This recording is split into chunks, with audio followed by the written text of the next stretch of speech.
diálogo, porque Krishna no quiere aceptarle la renuncia a Arjuna. Y están conversando durante 1 hora respecto a si el trabajo es o no es espiritual. Eso básicamente el Bhagavad Gita. Si el trabajo es o no es espiritual. Si la ocupación del humano en el mundo material puede o no puede vincularse con Dios. Y tan importante es este tema que, por ejemplo, Arjuna comienza renunciando y ese tema se vuelve a tratar en el último capítulo del Bhagavad Gita, el 18, la perfección de la renunciación, donde Krishna le explica a Arjuna que él tiene derecho a renunciar, como cualquier trabajador, ¿no? Cualquier trabajador tiene derecho a renunciar, pero tiene que hacerlo en un contexto y con una circunstancia muy particular. Y es que tiene que ser sincero, tiene que ser una renuncia verdadera, no tiene que ser artificial. Muy interesante. Pero ese no es el tema de hoy. El tema de hoy es cuando aún está trabajando Arjuna. Y de hecho Arjuna después termina trabajando, porque termina, como dije, es un capítulo de una obra más grande, la obra continúa, y en capítulos sucesivos, que volvemos al tema del Mahabharata, Arjuna sí decide intervenir en esa guerra. O sea que se vuelve con su renuncia en el bolsillo y decide ir a laburar.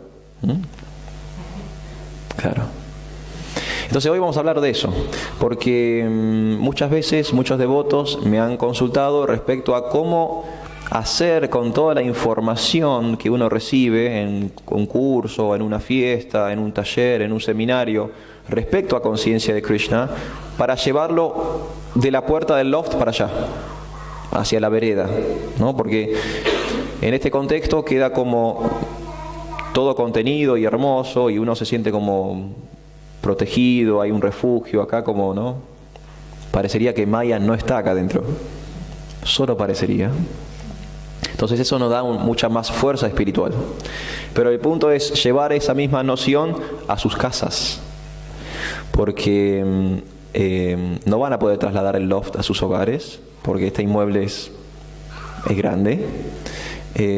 No vamos a poder estar todos nosotros todo el tiempo con ustedes, constantemente reforzándoles positivamente para que ustedes avancen.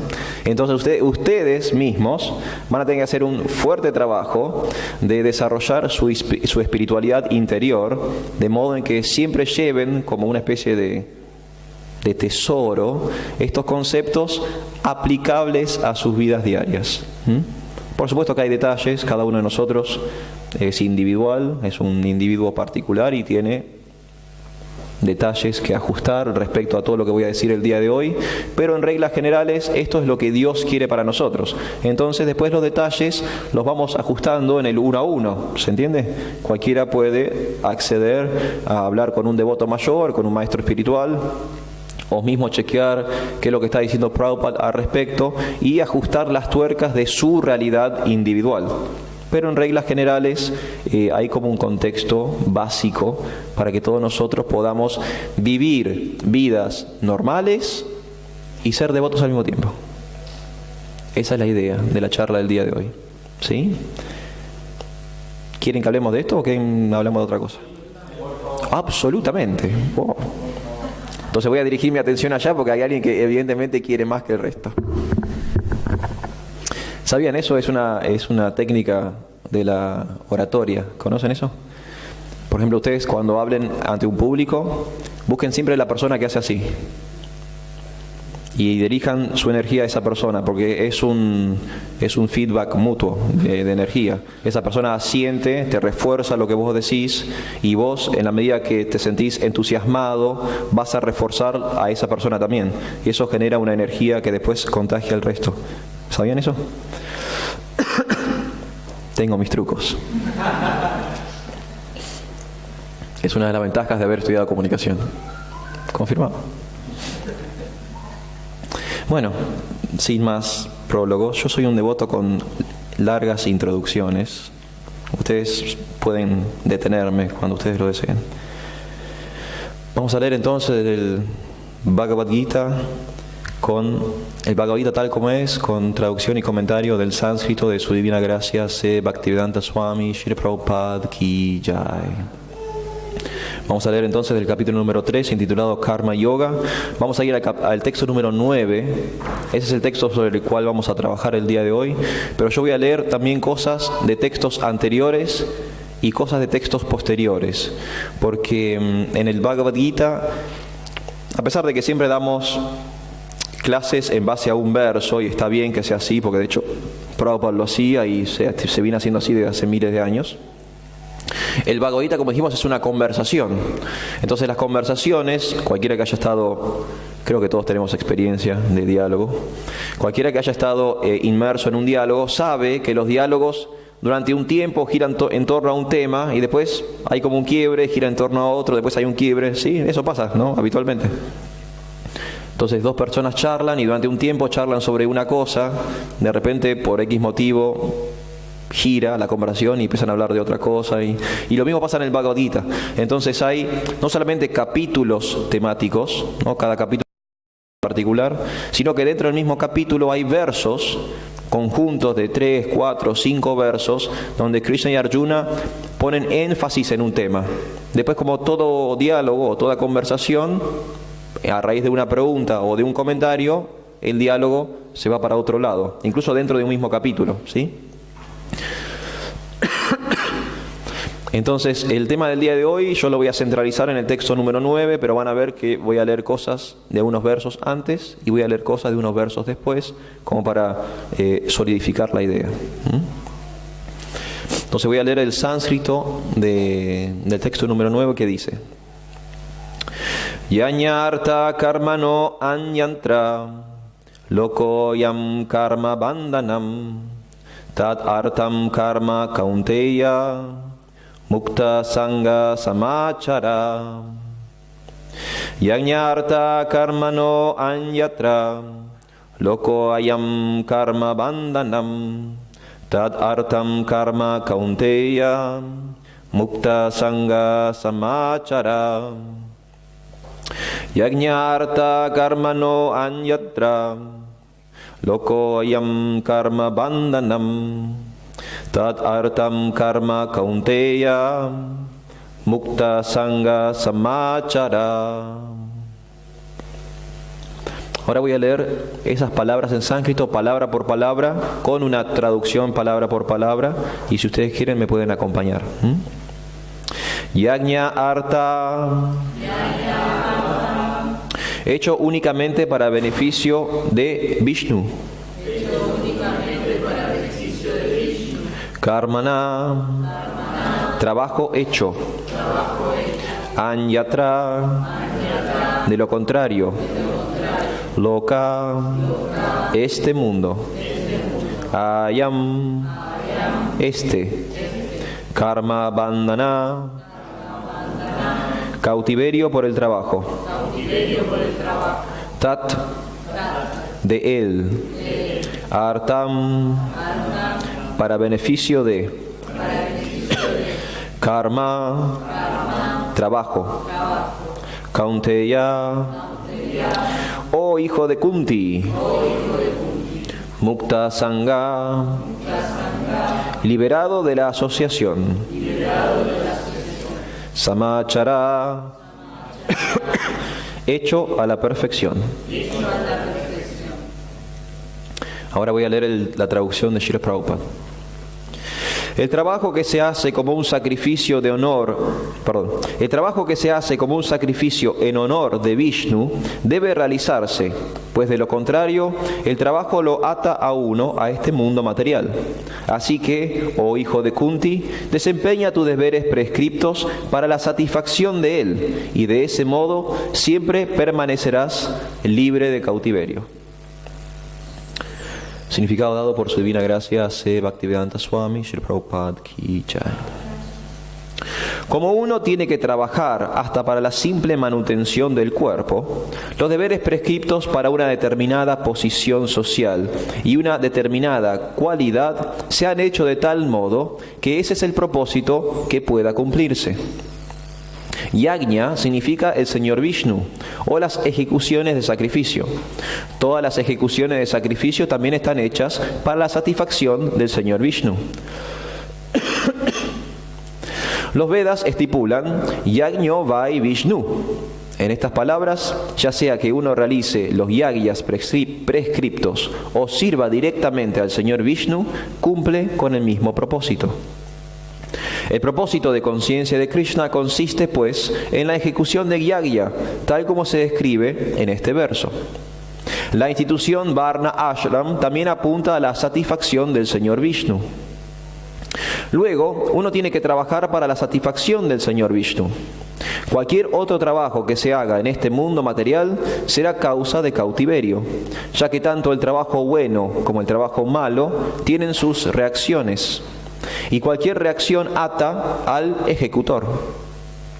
Por lo tanto, se tiene que trabajar de un modo consciente de Krishna, para satisfacer a Krishna o Vishnu, y mientras se realizan dichas actividades, uno se encuentra en una etapa liberada.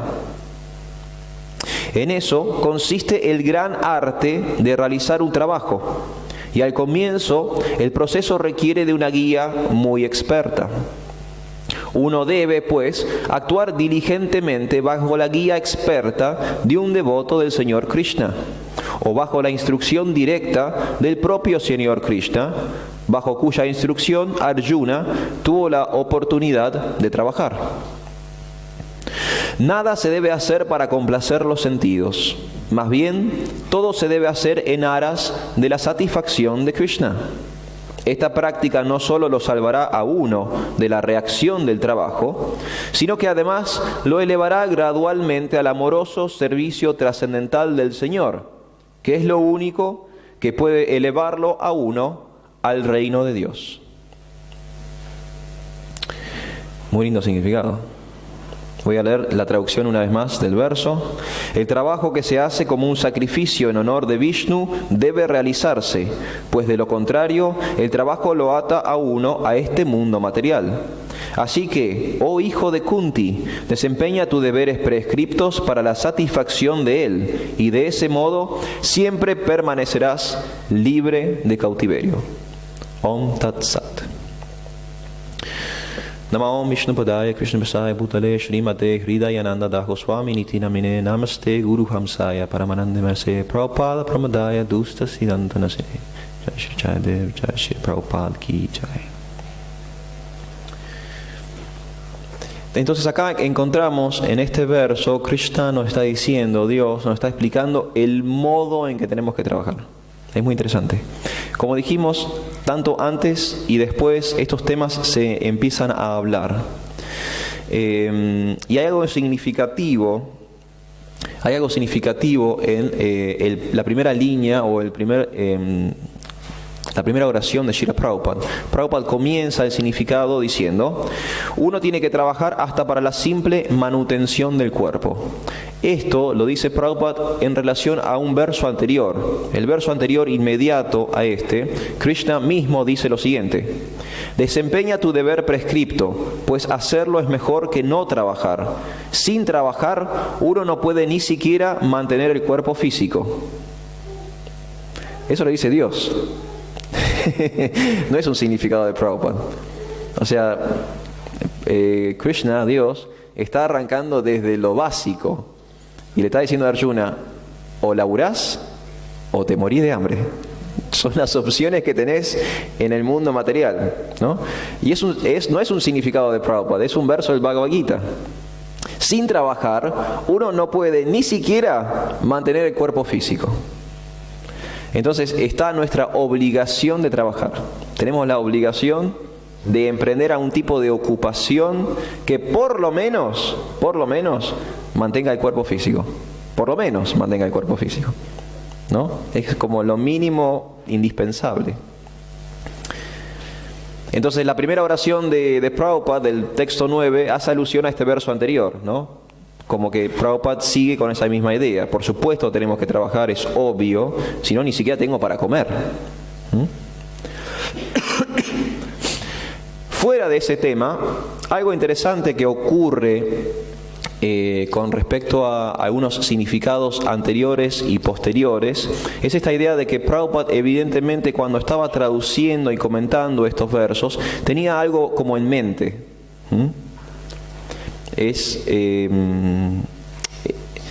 resalta mucho, si uno lee estos versos y los significados de corrido, la idea de que Prabhupada estaba claramente pensando en algo. Y en mi humilde opinión, en lo que Prabhupada estaba pensando es en esto que hablamos antes, la falsa idea de que un espiritualista no trabaja. Confirmado. Y lo vamos a ver cimentada esta idea en algunos pasajes de significados que voy a leer. No me voy a ir mucho para atrás, voy a ir solamente 2 o 3 versos para atrás, para que ustedes vean que Prabhupada venía con un humor, ¿se entiende? Él venía traduciendo y comentando, pero venía como masticando una idea que se va trasluciendo en su obra. Por ejemplo, voy a leer el comienzo del significado del texto número 6, o sea, me estoy yendo 3 versos para atrás.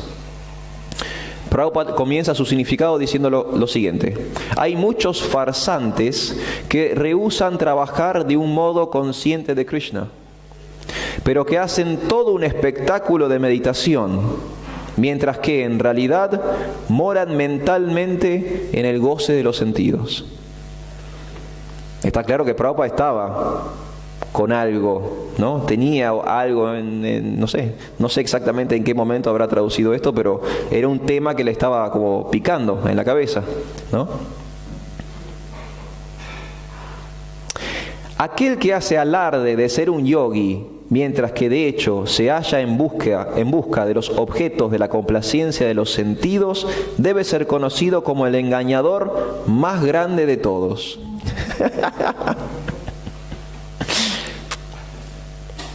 La mente de semejante farsante siempre está impura y por lo tanto su espectáculo de meditación yógica no tiene ningún valor en absoluto. Estaba afilado, Prabhupada. Voy a leer algo del texto número 7, del significado del texto número 7. En el significado del texto número 7 hay algo interesante que es... Prabhupada pone un ejemplo en el significado del texto número 7, que es un ejemplo que muchos devotos lo usan habitualmente, sobre todo para hablar sobre este tema del trabajo en relación con Dios, ¿sí? Antes de leer ese... Bueno, sí, lo voy a leer directamente. Es el ejemplo del barrendero. ¿Conocen el ejemplo del barrendero que Prabhupada usa en el Bhagavad Gita? ¿No? Bueno, lo vamos a conocer ahora. Por ejemplo, Prabhupada arranca el significado diciendo lo siguiente: en vez de uno volverse un pseudo trascendentalista para llevar una vida licenciosa y de disfrute de los sentidos, es muchísimo mejor permanecer dedicado a su propia ocupación y cumplir con los propósitos de la vida, que consiste en liberarse del cautiverio material y entrar en el reino de Dios. Así arranca Prabhupada. Sigue con esta idea de los farsantes que no quieren trabajar simplemente para, en su vagancia espiritual, complacer los sentidos. Y Prabhupada termina con el ejemplo del barrendero. Dice: una persona sincera que sigue este método está muchísimo mejor situado que el farsante que hace alarde de un espiritualismo para engañar al público inocente. Un barrendero de la calle que sea sincero es muchísimo mejor que el meditador charlatán que solo medita para ganarse la vida. Es el ejemplo del barrendero que Prabhupada usa en el Bhagavad Gita. Muchos devotos usan este ejemplo, lo he escuchado muchas veces en clases y demás, hablando sobre la sinceridad en el trabajo. ¿Sí? Si yo sinceramente trabajo en aras de la satisfacción de Dios, no hay problema con mi estatus social. ¿Se entiende? Entonces yo puedo ser un barrendero, que a simple vista es como un trabajo menor, tener que limpiar toda la mugre de una ciudad, pero para Prabhupada ese trabajo menor, si la persona es un devoto, es muchísimo mejor que una persona que se jacta de ser un espiritualista. Muy interesante. Y voy a leer un poquito del verso 8 de los significados de Prabhupada y ya con esto terminamos de reforzar la idea.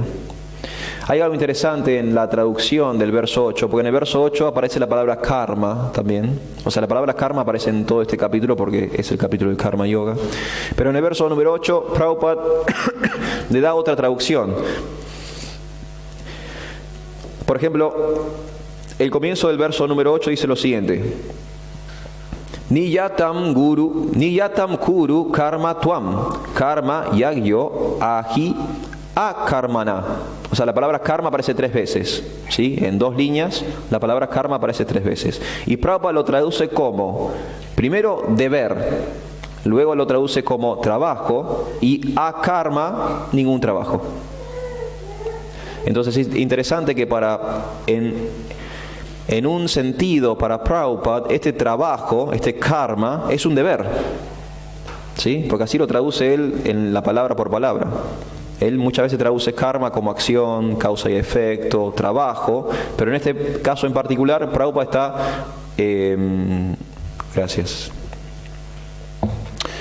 está traduciendo la palabra karma como deber, como una obligación, ¿sí? Le da otro significado a la palabra, muy interesante. Voy a algunos significados de Prabhupada de este verso. Hay muchísimos pseudo meditadores que se hacen pasar por personas de alta alcurnia y grandes profesionales que afirman falsamente haber sacrificado todo para el propósito de avanzar en vida espiritual. Sin embargo, el Señor Krishna no quería que Arjuna se convirtiese en un farsante. Esa clase de propensiones contaminadas tienen que purificarse mediante los deberes prescriptos, que en el verso es karma y Prabhupada traduce como deber. Si no se ha hecho, uno nunca debe tratar de convertirse en un supuesto trascendentalista, renunciando al trabajo y viviendo a costas de lo demás. Es muy bueno. Prabhupada obviamente estaba con este humor de que decir que uno lleva vida espiritual y que al mismo tiempo se dedica a la nada es un craso error. Es un gravísimo error. De hecho, lo vemos en la vida misma de Srila Prabhupada. Srila Prabhupada durante su vida adulta trabajó.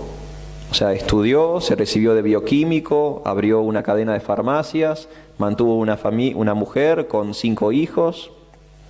Trabajó toda su vida adulta, hasta que finalmente tomó la orden de retiro y finalmente la orden de renuncia. E incluso en su orden de renuncia hizo muchísimo servicio. De hecho, es tan grande el servicio que hizo Srila Prabhupada que nosotros tenemos este lugar y estamos hablando de estas cosas por su misericordia, por su trabajo.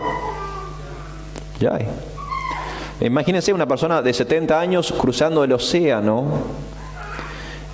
no en un buque de pasajeros, sino en un barco de carga, donde el camarote era básicamente una pieza, sin ningún tipo de confort, sufriendo 2 infartos en alta mar sin atención médica, y desembarcando en un lugar donde la temperatura era bajo cero, porque él desembarcó en Boston, cuando venía de vivir toda su vida en un medio ambiente básicamente subtropical de la India. Habiendo pasado todo un año de austeridades, yendo de Boston a New York y fundando, sin ningún tipo de recurso material, un movimiento internacional. Es un gran trabajo. Claro. Y eso a los 70 años. Claro. Y viajando, creo que dio 12 o 14 vueltas el mundo. Creo que fueron 12 vueltas al mundo en los 14 años que le quedaron de vida en Occidente. Es un gran trabajo. ¿Cuántos versos tradujo? ¿10.000 versos? No me acuerdo cuántos versos tradujo Prabhupada. Tradujo y comentó. Porque no solamente se dedicó a traducir, sino que a cada uno de estos versos le dio un significado, un comentario, lo cual más trabajoso aún, o sea, requiere de más energía. El Bhagavad Gita, de hecho, lo hizo 2 veces, porque en Norteamérica le robaron el manuscrito. Él ya había trabajado en el Bhagavad Gita en la India y ya lo tenía traducido y comentado y lo trajo como manuscrito a Norteamérica, y en Norteamérica se lo robaron. Le robaron sus pertenencias, que eran muy pocas, era una máquina de escribir, el manuscrito del primer Bhagavad Gita y nada más. Y alguien. Sí, se sabe. En el Prabhupada Lilamrita, o sea, y pasa que, bueno, Prabhupada tuvo que hacer muchas austeridades al comienzo. Y aceptaba alojamiento en lugares poco favorables. Y tuvo que volver a traducir el Bhagavad Gita de vuelta. Imagínense esta obra, ¿no? ¿Cuántas páginas son? A ver, ya les digo. 900 páginas, claro. ¿Se sabe si se lo robaron sabiendo que eso que estaba escribiendo? No, se lo robaron. Esa gente no sabía mucho de nada. Imagínense y arrancar de vuelta, desde el primer verso de vuelta. Vamos de vuelta. Entonces una persona que toda su vida trabajó fuertemente y siempre trabajó en conciencia de Krishna. O hay un pasatiempo con mi maestro espiritual una vez fue a verlo a Prabhupada a su habitación y tuvieron un diálogo y en un momento Prabhupada le dijo a mi maestro espiritual: tú debes entender que no ha habido un momento en que yo nunca fui consciente de Krishna.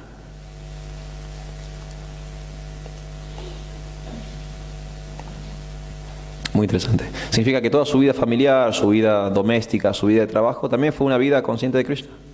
Y esa es nuestra realidad también, ¿no? Porque todos nosotros estamos en ese lugar de tener familias, relaciones sociales, hijos, tener que festejar los cumpleaños, tener que ver familiares, recibir visitas, ir a trabajar todos los días, encarar un trabajo en un horario determinado, pagar impuestos, alquileres,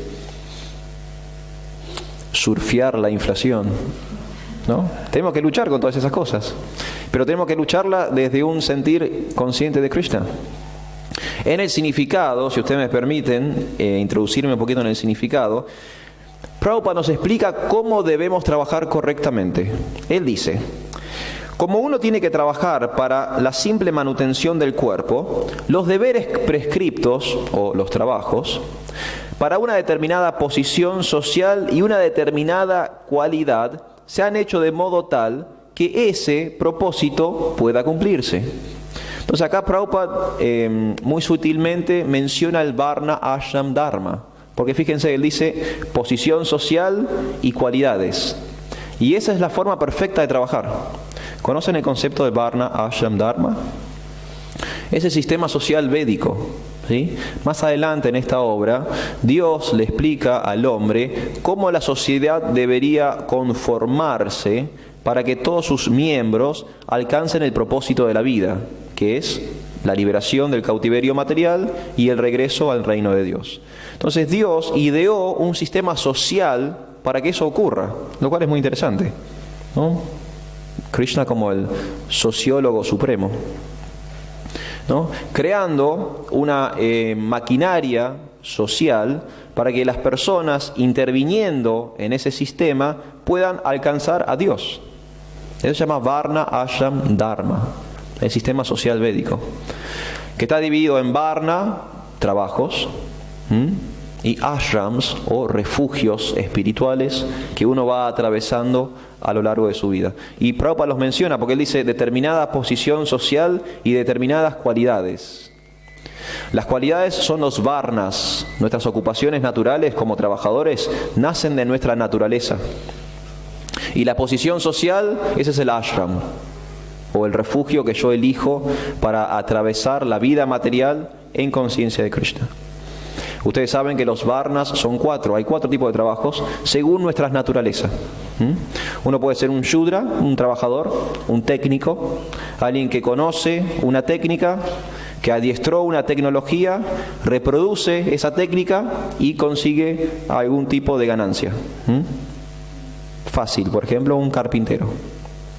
El carpintero conoce la técnica de trabajo en madera y es empleado para trabajar la madera y de eso obtiene una ganancia, mantiene su familia. Se mantiene él, mantiene su familia. ¿Por qué? Porque él reproduce una técnica. Él aprendió una técnica y la reproduce. La reproducción de esa técnica le consigue un sueldo. Shudra, un trabajador. El otro nivel es Vaishya. Los Vaishyas son las personas que tienen inclinación por el mundo del comercio, por las finanzas, por la compra y venta de bienes. Y en ese intercambio de mercancías siempre hay lo que Marx llamaba plusvalía, hay una ganancia, y con esa ganancia ellos se mantienen, ¿no? Entonces, por ejemplo, nosotros vamos a un local, a un negocio, supongamos compramos un producto a 10 pesos. Ese producto no le llega al local a 10 pesos, le llega, supongamos, a 2 pesos. Y la persona lo pone a la venta a 10 pesos porque con los 8 pesos él mantiene su local, tiene un sueldo, le paga un empleado, paga los impuestos del Estado, etcétera, etcétera. ¿Se entiende? Vaya. Se mantiene con el comercio. Maxi. Sí, no hay un equivalente perfecto entre el sistema Varna Ashram y lo que existe afuera en el mundo secular, porque el sistema Varna Ashram tiene como eje volver a Dios, y las formas de trabajo que existen en el mundo material no tienen ese eje, porque vivimos en sociedades más o menos ateas o seculares. Entonces, por ejemplo, en el sistema Varna Ashram Dharma, este Vaishya o este empresario distribuye el capital.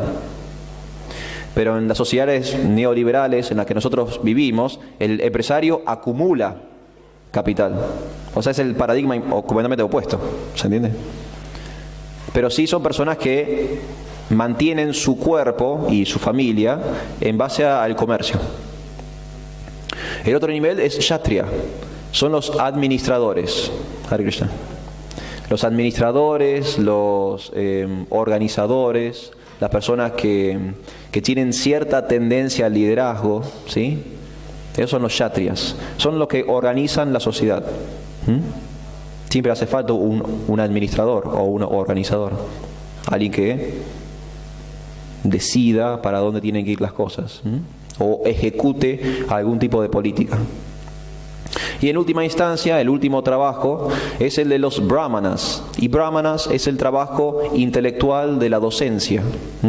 Hay personas que por naturaleza tienen afinidad para estudiar y para enseñar. ¿Sí? Entonces son esos 4 varnas, esos 4 trabajos. ¿De dónde nacen esos 4 trabajos? De la naturaleza de las entidades vivientes.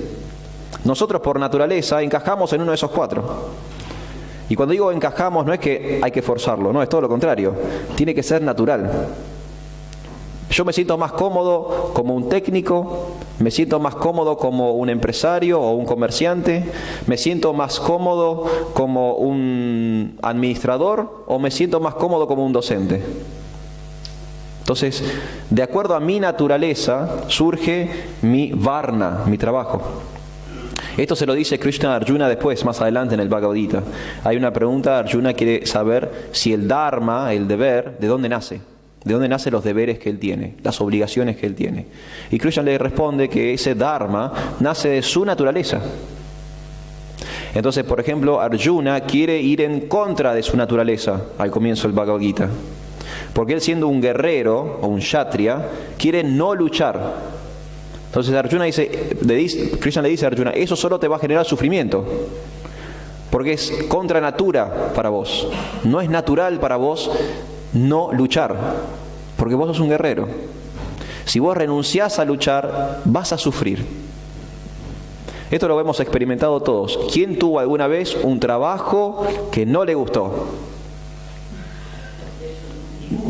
¿La pasaron bien en ese trabajo que no le gustó? No. ¿Por qué? Porque no es su naturaleza. Fácil. Es bien fácil. Yo soy poeta, pero me ponen a bajar una palanca en una fábrica. ¿Qué pasa después de 8 horas? Me frustro. Y estoy odiado de la fábrica y vuelvo a mi casa con una ira incontenible. ¿Por qué? Porque no estoy desarrollando mi verdadera naturaleza, que es hacer poesía. Es más, el medio ambiente me está obligando a hacer todo lo contrario, a volverme mecánico, rutinario, no creatividad, no ideas, palanca. Entonces me frustro y ya sabemos, ¿no? Frustración, ira, locura, pérdida de la memoria. Krishna explica la psicología de la caída en el Bhagavad Gita. Pero de repente obtenemos una ocupación que nos gusta. Quizás alguno ha tenido esa experiencia también, ¿no? De poder trabajar de algo que les gusta. ¿Tienen límites ahí? No tienen límites. Incluso hasta a veces uno trabaja de más, porque le gusta, ¿no? O por ejemplo, es como los artistas. Yo he tenido cierto contacto con el mundo artístico y es increíble porque cuando están inspirados pueden estar horas y horas y horas y horas y horas componiendo, grabando, tocando. ¿Por qué? Porque les encanta, es su naturaleza. No tiene límite ese trabajo y ya no lo ven como un trabajo, es un disfrute, es un placer. Pero hace 8 horas que estamos en el estudio de grabación, no importa, está buenísimo esto. Porque es la naturaleza de esa persona. ¿Se entiende? Entonces, nuestros trabajos más sanos y positivos van a nacer de nuestra naturaleza. Entonces uno tiene que autodescubrirse, saber qué es lo propio de uno y empezar a desarrollarlo. Y al mismo tiempo, en el sistema Varna Ashram, tenemos trabajos o ocupaciones que se van a dar de acuerdo a nuestro estatus social, como dice Prabhupada. Tenemos la posición social y las cualidades. De las cualidades ya hablamos, son los varnas. Ahora vamos a hablar de las posiciones sociales. Eso es el ashram, ¿sí? Los refugios espirituales que yo puedo ocupar para catapultarme hacia la vida espiritual en cualquier momento de mi vida. El primer refugio es el de Brahmachari, ¿sí? Acá tenemos un Brahmachari en la congregación. Un monje célibe que se dedica al estudio y al servicio al maestro espiritual, ¿no? Brahmachari, que en la cultura védica original son los niños, ¿sí? Los niños hasta la edad de 20 y tantos años son brahmacharis.